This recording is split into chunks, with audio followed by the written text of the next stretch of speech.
So personally, I think it's been a while since we saw each other, and this is quite an important moment because the new record is ready to come out. It's been a lot of work. Which I have to say, Frank, is the best album Fish on Friday have done to date. I hope so. I thought so too. Yeah, that's the thing.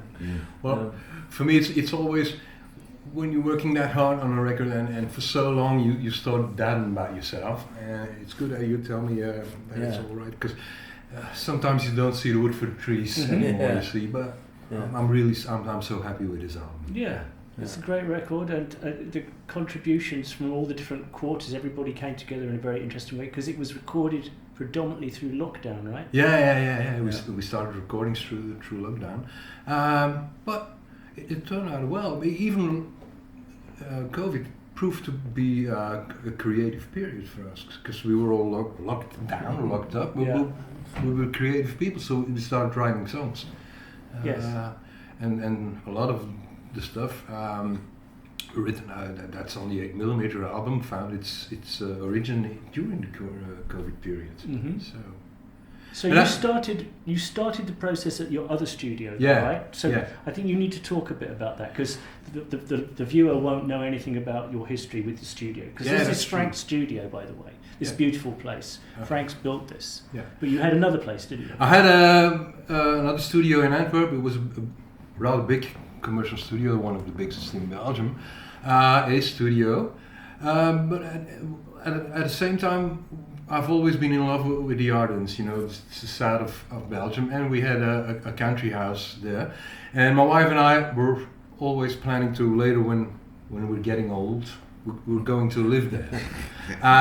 But whenever that happened. But then COVID came, and I was forced to close down the Antwerp A studio, and it just made us decide this is the moment, let's go. So we put up everything for sale in Antwerp, and we moved everything, all gear of the studio, of the A studio, just to here and build a new building from scratch, but with a completely different idea. I don't know if people who are watching this interview know about Peter Gabriel's Real World Studio. That's one big space, and I stole a bit that idea, but in a smaller version. I wouldn't call it a recording studio like we all understand with the word recording studio. Just a creative recording space, I would call it. Just everyone together working in one room, no separation, and it's so inspiring. Everybody who works here, this is so inspiring. There's also a lot of light. I've been working for 35 years in the A studio without any daylight. I had to take vitamins. Because you guys worked there together. Because I'm the new boy. You guys have. How long have you guys been together? Well, I first worked in the A studio in the early 90s somewhere. I guess so, Somewhere, maybe 1990 or something like that.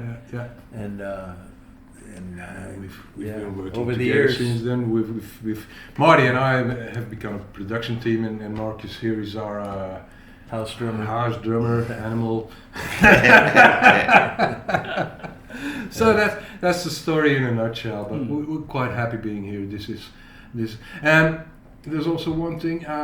I'm not gonna call this creative recording space or recording studio, whatever you call it, A studio anymore. I've decided to call it FOF studio because it has two meanings. It's Fish on Friday studio, and if the abbreviation FOF, you can also say Friends of Frank. Friends of Frank. So that's the main thing here. People who work here are friends of mine. I only work here on my own productions with friendly guys and with friends. So, okay. That's it. I like that. I'll drink to that. Yeah, we'll drink to that. And we've got a local brewery. It's never say that. So you recorded the first drums here for the new album. Yeah, here on top. And it sounds so great. Yes. Yeah. So Marcus, you came over, and how long ago was that you did those drums? I think in March, was it? It was March last year. No, this year. Yes. It was the last 4 or 5 songs we've recorded here. The other drums were recorded in the old studio. So it straddles the two studios. Yeah. Okay. And I can't remember whether I put any bass or vocals down from the other studio, or is it all you played some bass parts for some songs we already recorded then in the A studio. I've forgotten. Yeah, we've worked 3 years on this album, you know, so it's normal you've forgotten. Yeah, that's crazy. Okay. But I like the way of working on this album. I have to credit you also. You took over a role as co-producer, because at moments I send you demos and then you restructured them and invented other lines, made new structures. So you were out of yourself becoming a co-producer with me, supporting me. It was very nice to be invited, but I also particularly enjoyed the dialogue that we had between each other on the email exchanges. Okay. So sometimes you were Tony Visconti and I was Trevor Horn. I always send him, "Dear Trevor, what do you think about this?" Well, the other one was that you were Frankenfurter. And I was Riff Raff. So we gave each other nicknames. Yeah, that's right. We had a laugh during it. Well, it's been such a pleasant production. But I'm happy it's all over now, and then we can start working on some promotion. That's why we did the live takes here in the studio also, and we've prepared some video clips and everything. So it'll be up to the record company now to start promoting the thing with the content we provide them. Yeah. So. Well, there is quite a lot of online material coming to promote the record. Yeah. I mean, you've got my daughter Willow. She's done a film for you for one of the songs. She's done an animated clip for the closing song of the album, Life's Like the Weather. You sing it as lead vocal, I do the backing vocals. And she's made an animated clip that's so beautiful. It's romantic, it's funny. Your daughter's talented. She is, but I have no right to say anything because I won't stop. Okay. But no, we've got a lot of stuff. So you've got these 3 videos that we've filmed here today, which are going to be edited for 3 tracks. Yeah. We have a piece for 8mm, right? Yeah, that's the opening. Yes. The opening track of the album, one of my favorite tracks also. And then there's another clip for Collateral Damage. Which is some drone footage. Yeah. So there's going to be quite a lot of material. And I think from now on we'll start releasing videos every 2-3 weeks, I guess, because the album's gonna be released end of September, beginning of October. The record label Esoteric Recordings, they have to decide a real specific date, but it's gonna be around that period. Great, fabulous. Okay. So what's more to say? Did we use drugs during? Did we use drugs in there? I think we used a lot of tea. Tea, yeah. I think it was a lot of tea. Coffee. No, we didn't use any drugs. So. Although some parts of songs sound like we use them, but no. We're all I'd like to throw this out here. How many songs do you think I recorded in the nude? I think most of them. Most of them. I could every time I could hear it. Oh, he's been fully naked now. It's the best way to record bass.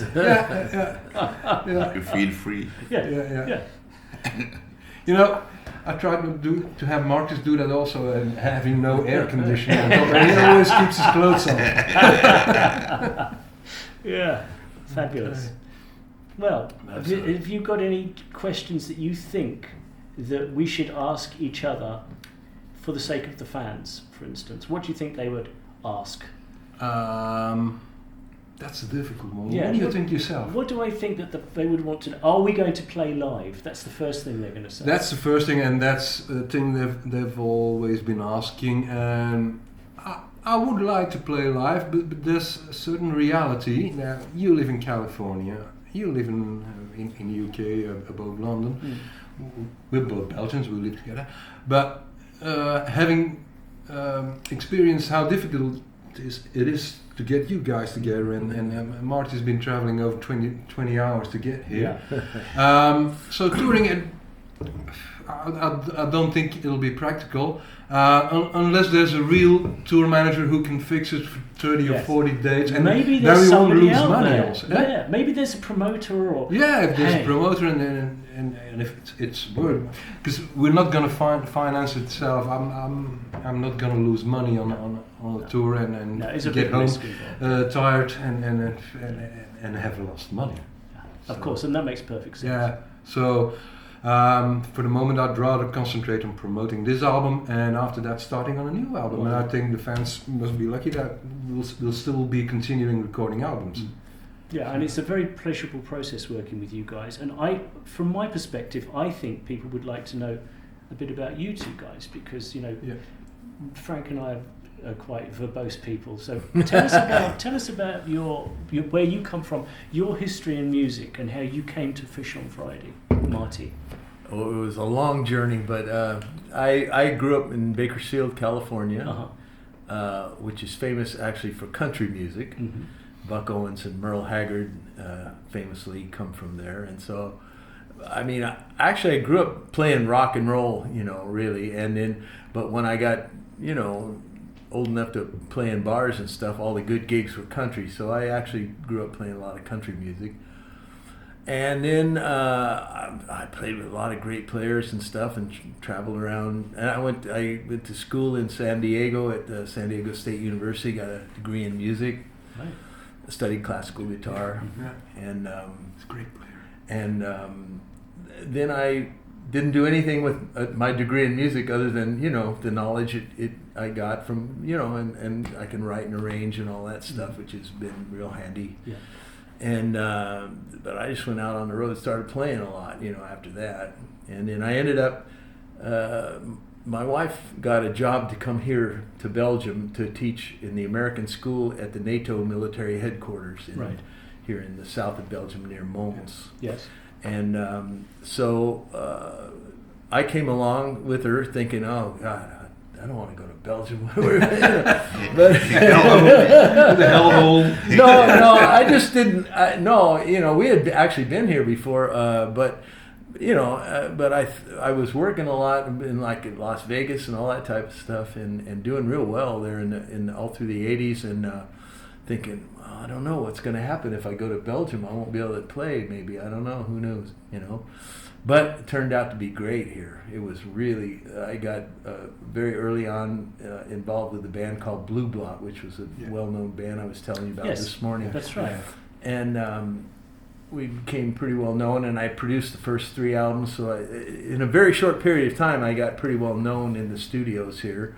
And that's how I got to know Frank, actually, because we did some recordings at A Studio, and so it just kind of snowballed, and we ended up staying here for 30 years.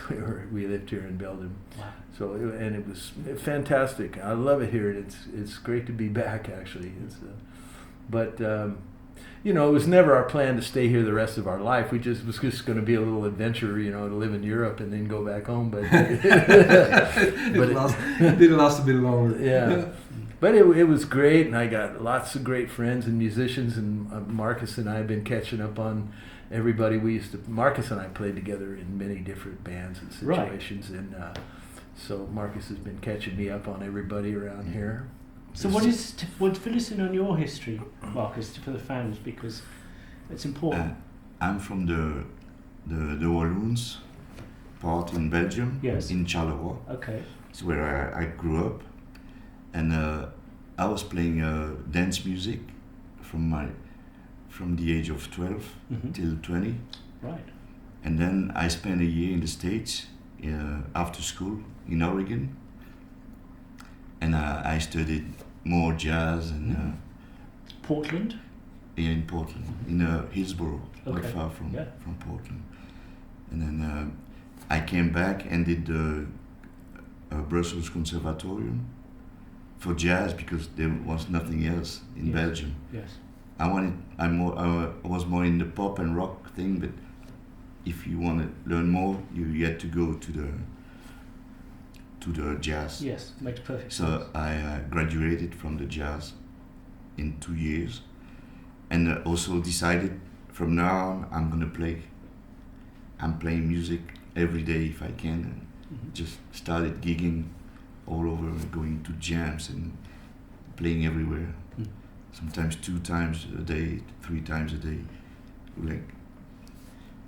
Getting my dad to set up a drum somewhere if I had to play 2 times.